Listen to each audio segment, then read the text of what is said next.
समझते हैं threshold frequency का कॉन्सेप्ट। ठीक है, बता चुका हूँ मैं, फिर भी एक बार लिख लेते हैं सब कुछ। थ्रेशोल्ड फ्रीक्वेंसी, इसको न्यू टी एच डिनोट कर देते हैं थ्रेश, कई बार इसको क्रिटिकल फ्रीक्वेंसी भी बोल देते हैं। ठीक है, कट ऑफ फ्रीक्वेंसी भी बोल देते हैं, तो बस but general term should be is actually threshold frequency. तो होता क्या बताया था मैंने, the minimum frequency of incident light to cause photo electric effect is called threshold frequency, पढ़ चुके हैं अपन। सबसे कम फ्रीक्वेंसी जिस पर फोटो इलेक्ट्रिक इफेक्ट चालू होता है उसको बोलते हैं थ्रेशोल्ड फ्रीक्वेंसी। कॉन्सेप्ट है at threshold frequency energy of bundle, अभी बताया था किसके बराबर हो जाता है, वर्क फंक्शन के बराबर। तभी तो इलेक्ट्रॉन निकलना चालू होता है, उससे कम पे वर्क फंक्शन ही नहीं होता energy of packet. Threshold frequency पे energy of packet work function के बराबर हो जाता है, इसलिए इलेक्ट्रॉन निकलना चालू हो जाता है। बट एट थ्रेशोल्ड फ्रीक्वेंसी जो वैल्यू होती है उस समय energy of photon becomes equal to work function, है कि नहीं? तभी तो इलेक्ट्रॉन बाहर आता है। मतलब अपन बोल सकते हैं energy H new T H threshold frequency पे एनर्जी ऑफ पैकेट किसके बराबर होता है, वर्क फंक्शन। तो अगर अपन को थ्रेशोल्ड फ्रीक्वेंसी निकालना है तो कैसे निकाल सकते हैं, फाई डिवाइडेड बाय एच कर देंगे। रटो मत, समझ लो तो कुछ नहीं करना पड़ेगा यार, तुम्हें पता होना चाहिए at threshold frequency energy of packet work function बराबर हो तभी तो बाहर आता है, उससे कम होता तो बाहर ही नहीं आता, उससे ज़्यादा होता तो बाहर आता कुछ एनर्जी के साथ, उसको थ्रेशोल्ड फ्रीक्वेंसी नहीं बोलते। उस पर्टिकुलर वैल्यू पर जहाँ जस्ट निकलना चालू होता है उसको बोलते हैं थ्रेशोल्ड फ्रीक्वेंसी। ठीक है, तो फॉर्मूला जो था h nu minus phi is K E max, इसको अपन ऐसे भी लिख सकते हैं h nu minus h, phi की वैल्यू क्या होगी, एच न्यू टी एच, कई बार ये यूज़ करते हैं इसलिए लिख लो, इसलिए समझ में आना चाहिए, इज इक्वल टू के ई मैक्स, दैट्स इट। के ई मैक्स को भी बोल सकते हैं हाफ एम वी स्क्वायर। तो H nu energy of packet minus work function ही है ये, क्योंकि एच न्यू टी एच क्या होता है, वर्क फंक्शन, कई के को हाफ एम वी स्क्वायर। कैसे समझ लोगे ना कॉन्सेप्ट प्रिंसिपल, तो फॉर्मूले याद नहीं करने पड़ेंगे, अपने आप दिख रहा है, बट फिर भी मेरा काम है इसलिए बता दे रहा हूँ मैं।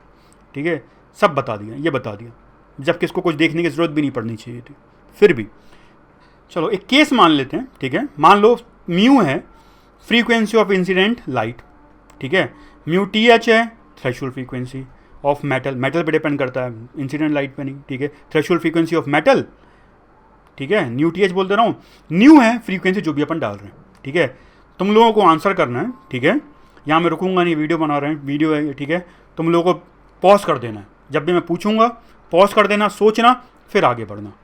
ठीक है, this is the only way to learn. देखो पहली बात, आई एम वेरी श्योर अगर तुम यहाँ तक पहुँच गए हो और ये वीडियो देख रहे हो, तब ये देख रहे हो कि तुम्हें समझना है, तो I am sure you will do what I as I say. Time पास तो यहाँ पक्का 100%, ये सब चीज़ देख के टाइम पास क्यों नहीं करता, कोई नहीं करता। और तुम अगर यूट्यूब खोल के बैठे हो तो टाइम पास के लिए कितने आसान ऑप्शन है, बस टाइप करना है, this is a whole new world for you. I am sure if you are here you don't want to do that time pass. ठीक है, वो लाइफ में बहुत ज़िंदगी पड़ी है, अच्छे से कर पाओगे अगर ये अभी पढ़ लोगे और समझ लोगे। ठीक है, सो न्यू है frequency of incident light, new T H threshold frequency of metal. In A photo electric effect, मान लो एक्सपेरिमेंट, इफ फ्रीक्वेंसी जो अपन डाल रहे हैं लाइट की वो थ्रेशोल्ड फ्रीक्वेंसी से कम है, तो बताओ फोटो इलेक्ट्रिक इफेक्ट होगा या नहीं होगा। लाइट जो डाल रहे हैं उसकी फ्रीक्वेंसी कम है जो थ्रेशोल्ड फ्रीक्वेंसी है उस मेटल की, उससे, तो बताओ होगा कि नहीं होगा, नहीं होगा। वही तो पढ़ा था, थ्रेशोल्ड फ्रीक्वेंसी पे चालू होता है, उससे कम पे नहीं होता है, तो not photo electric effect will take place. If अगर फ्रीक्वेंसी बराबर है थ्रेशोल्ड फ्रीक्वेंसी, तो बताओ फोटो इलेक्ट्रिक इफेक्ट होगा कि नहीं होगा, होगा, क्योंकि इलेक्ट्रॉन जस्ट बाहर आएगा, बाद में फिर नेगेटिव रिपेल कर देगा और पॉजिटिव अट्रैक्ट कर लेगा, इलेक्ट्रॉन पहुंच जाएगा, करंट आ जाएगा, फोटो इलेक्ट्रिक इफेक्ट हो जाएगा। बट एक केस है जो इलेक्ट्रॉन निकलेगा उसका के ई कितना होगा, ज़ीरो, सारे ज़ीरो एनर्जी वाले निकलेंगे इलेक्ट्रॉन बाहर, बट फोटो इलेक्ट्रिक इफेक्ट होगा। सो ये अपना ग्राफ था, लाइट डाल रहे हैं, ठीक है, वो एक पूरा ग्राफ तो बता दे रहा हूँ मैं। तो photo electric effect will take place but ejected electrons will have K E max, के ई ज़ीरो, मैक्स बोलिए नहीं, सब एक ही वैल्यू, सबकी वैल्यू क्या है, ज़ीरो। ठीक है, फिर ये नेगेटिव बताया, रिपेल करेगा, इलेक्ट्रॉन जस्ट निकलेगा लेकिन रिपेल्शन उसको यहाँ पहुँचा देगा, करंट आएगा। थ्रेशोल्ड फ्रीक्वेंसी, सॉरी से फ्रीक्वेंसी जो डाल रहे हैं लाइट की वो अगर ज़्यादा है थ्रेशोल्ड फ्रीक्वेंसी से, तो बताओ फोटो इलेक्ट्रिक इफेक्ट होगा कि नहीं होगा, होगा। क्यों होगा? वही तो पढ़ा था, जब फ्रीक्वेंसी ज़्यादा होता है थ्रेशोल्ड फ्रीक्वेंसी से तो फोटोइलेक्ट्रिक इफेक्ट होता है। और क्यों होता है? क्योंकि एनर्जी ऑफ पैकेट ज़्यादा होता है वर्क फंक्शन से।